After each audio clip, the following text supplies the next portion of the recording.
Oi, eu sou a Luana, tô aqui para te ensinar marketing e também para te levar para conhecer Portugal nas horas vagas junto comigo. No vídeo de hoje eu vou continuar te contando a minha história, a minha trajetória de como eu vou fazer 4 anos morando em Portugal em dezembro. Se você chegou nesse vídeo e não assistiu os outros 2, eu vou deixar o link aqui embaixo para você não ficar perdido no meio dessa história. Assiste, depois volta aqui para continuar assistindo esse. No episódio anterior, nós paramos quando eu fui contratada para trabalhar em um lar, depois de 15 dias que eu tinha chegado aqui em Portugal. Eu cheguei no dia 30 de dezembro e no dia 15 eu já estava dentro de um lar trabalhando. Porque na minha cabeça eu ia embora em 3 meses, mas eu conseguiria juntar dinheiro para comprar um carro. Doce ilusão. Fui contratada por esse lar. E lá eu fazia de tudo, só não cozinhava. Graças a Deus, e Deus abençoa, porque se eu fosse cozinhar, coitado dos utentes. Todo o resto da casa, além de cuidar deles, era dividido as tarefas entre as meninas que também já trabalhavam lá. Então era um ambiente que a gente conseguia trabalhar bem. Logo pela manhã a gente já começava levantando os utentes, dando banho, fazendo a higiene pessoal, fazendo o que fosse necessário para colocar todos juntos para tomar o pequeno almoço na mesa. Tinham idosos de todos os níveis de dependência, aqueles que precisavam só da gente dar um bom dia, falar que é um novo dia, levantar da cama e eles faziam tudo sozinhos, até os que precisavam da nossa ajuda para comer. Eu, que estava cursando enfermagem, que não tinha tido uma experiência prática, pude ter uma experiência completa. No meu curso, eu falava que optar por cuidar de idosos ia ser a minha última opção. Eu queria trabalhar ou com recém-nascido ou trabalhar na área de doentes paliativos. Idosos nunca foi uma opção, mas quando eu cheguei aqui, eu preferi ir nessa área que tinha mais a ver com o que eu já estava estudando.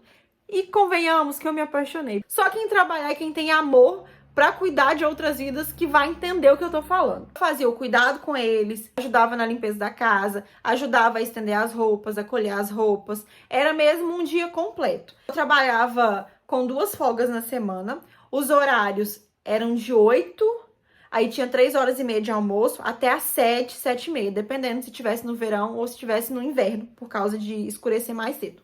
No mês, a gente tinha um final de semana, que era no sábado e no domingo. Essas folgas poderiam ser durante a semana.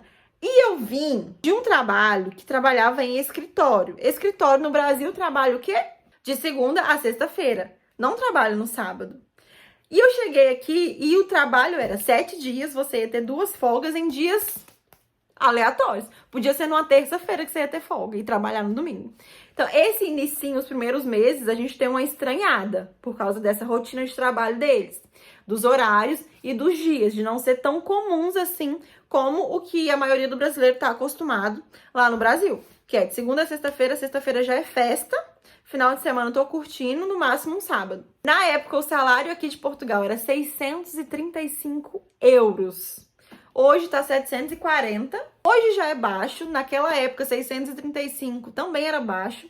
Só que como a gente podia fazer hora extra, acabava tirando um pouquinho mais. A primeira vez que eu cuidei, que eu fiz a higiene pessoal de um acamado completamente, eu tremia tanto, que eu não sabia quem tremia mais. Se era ele de ver na minha cara de nervoso, ou se era eu falando, meu Deus, como que eu vou colocar uma fralda num homem desse tamanho? Só que a gente aprende as técnicas, a gente aprende os jeitos certos de pegar, de levantar. As nossas próprias colegas passam muita experiência para nós. Então, quando você vier pra cá, eu sei que você vai estar passando por um momento de adaptação, é tudo novo. Mas mantenha calma, escuta, não faça inimizade. Às vezes pode ser um pouquinho difícil por causa do gênio da outra pessoa, da cultura que aquela pessoa foi criada. Mas dá uma acalmada, segura aí, nada é tão pessoal assim, que você vai conseguir fazer grandes amizades igual eu fiz. Comecei a trabalhar em janeiro, lembra? Nesse meio tempo, começaram a surgir no mundo os casos de corona. E eu ia embora em março. Com o passar do tempo, começou a chegar no Brasil. O Brasil começou a ficar um caos.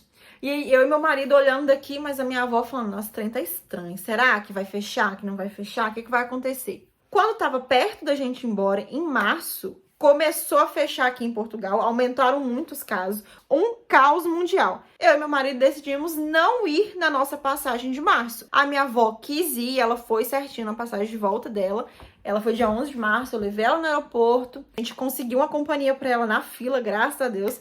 E a menina ajudou ela muito, porque ela teve que passar por Madrid. Diz ela que se estivesse sozinha, ela nem sabe como que ela ia chegar no voo pra São Paulo. E nós não fomos. Com isso, a gente fez o nosso 90 dias, que era o tempo que a gente tinha permitido aqui. Utilizamos do recurso de mais 90. Nós fizemos o nosso NIF, porque o meu maior medo era ficar aqui de forma ilegal, a ponto de não conseguir andar na rua tranquilo. Então, eu falei, vamos regular tudo que a gente puder regular. Quando chegou em março, minha avó foi embora e a gente tinha decidido ficar mais tempo, tava na hora de procurar um cantinho para nós. Nem que seja só até julho, que a gente decidiu ficar até julho, para ver se resolvia essas coisas do corona e ver se abria tudo de novo, se o Brasil voltava a funcionar. Porque eu segui uma casa, que é essa casa que eu tô morando aqui, que ela é antiga, mas o espaço é muito bom. O aluguel também é bom. O tempo foi passando, chegou julho. E a pandemia, infelizmente, não durou pouco tempo, não durou 3 meses, não durou 6 meses. E decidimos colocar a nossa data mais uma vez para frente. Então, nós iríamos agora. De março, a gente jogou para julho, de julho, a gente jogou para dezembro. Em dezembro, a gente ia embora com certeza.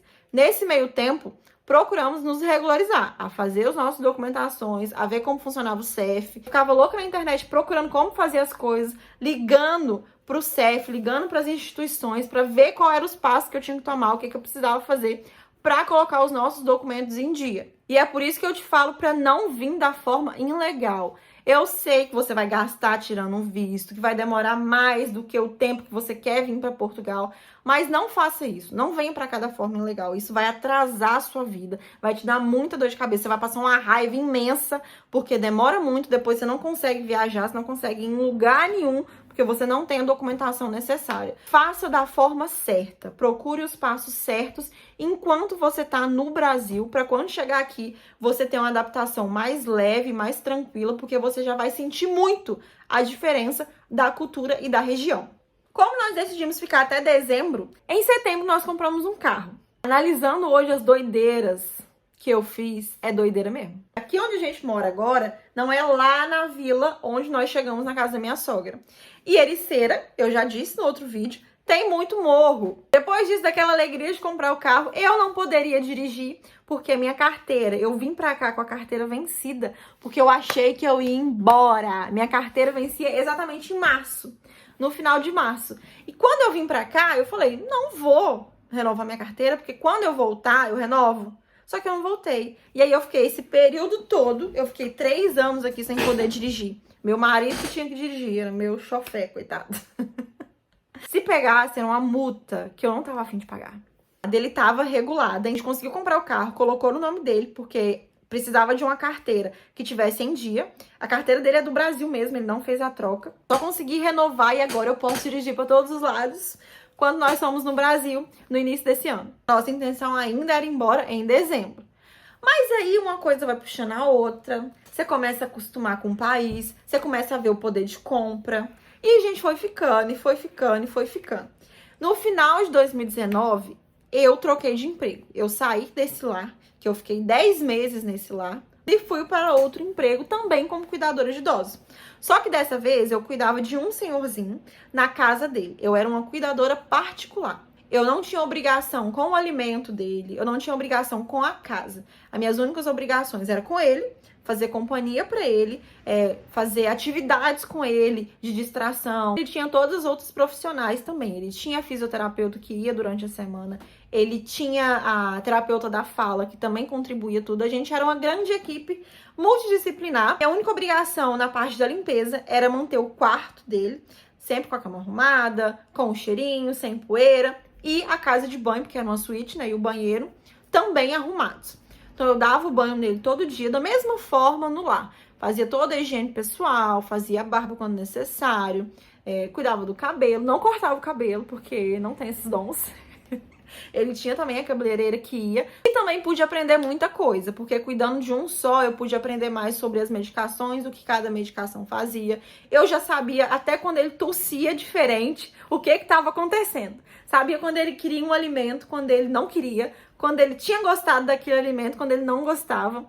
E ele era uma companhia pra mim e eu fazia também companhia pra ele. Cuidando desse senhorzinho, eu fiquei quase 2 anos. Cuidar de idosos me ensinou muita coisa pra minha vida pessoal, para a maneira como eu vejo o mundo hoje e a maneira como eu vejo a minha velhice daqui a uns anos e como eu vou administrar a velhice dos meus pais. Como era uma coisa particular, eu pude negociar com a família sobre os meus horários e os meus dias. Então eu trabalhava de segunda a sexta, continuei com 2 folgas na semana, mas eu queria as folgas fixas, no sábado e no domingo. Porque o Lucas também folgava nesses dias e a gente queria sair. A gente queria conhecer, a gente queria descansar junto e estar juntos. Se eu folgasse dia de semana, eu não ia estar com ele dia nenhum. Assim como foi no primeiro ano. No primeiro ano que eu trabalhei nesse lar, no primeiro lar que eu falei no início do vídeo, nossas folgas nunca batiam, porque ele estava em casa no dia de domingo, mas a maioria dos dias eu estava trabalhando. O meu horário, como eu era a única cuidadora dele, tinha a moça que limpava a casa, mas limpava a casa e fazia o almoço. Ela não cuidava dele. Depois, com o tempo, a gente acaba se ajudando, mas eu estou falando para você de funções. Os meus horários eram de 8 às 20 horas, eu trabalhava 12 horas por dia, e aí eu podia almoçar, às horas que ele estivesse dormindo, eu podia sentar um pouco, podia descansar. No quarto dele tinha televisão, a gente podia ver televisão. Quando tava verão, a gente passeava, dava uma voltinha de carro, andava na rua. Sobre a minha faculdade, eu consegui fazer ela 1 ano online. Eu tava no 3º ano da faculdade, no 6º período, né? Tinha concluído o 6º período e ia pro 7º. O 7º e o 8º eu consegui fazer online, porque toda a turma tava online. Então não importava se eu tava aqui ou se eu tava lá no Brasil. Eu consegui manter durante 1 ano. Depois, no último ano, quando eles foram para os estágios presenciais, eu já não conseguia fazer mais. E aí eu tive que trancar minha faculdade. Na cena dos próximos capítulos, eu vou te contar mais uma reviravolta que a minha vida deu, como eu tive que ser forte e muito corajosa para tomar a decisão de sair de um emprego estável para empreender no que eu sempre tive vontade, que é viver da fotografia e ensinar você a viver do seu sonho, a cumprir o seu propósito, tendo a sua marca de produtos ou prestando serviços, se tornando uma profissional excelentíssima e extraordinária no que você faz. Se você chegou até aqui e não se inscreveu no canal, se inscreva e me conta aqui embaixo se você tem vontade de vir para Portugal ou se você já está aqui, qual foi a experiência que mais te marcou nesses anos de país novo. Me acompanha também pelo Instagram, eu vou deixar o link aqui embaixo. Beijos! E até a próxima!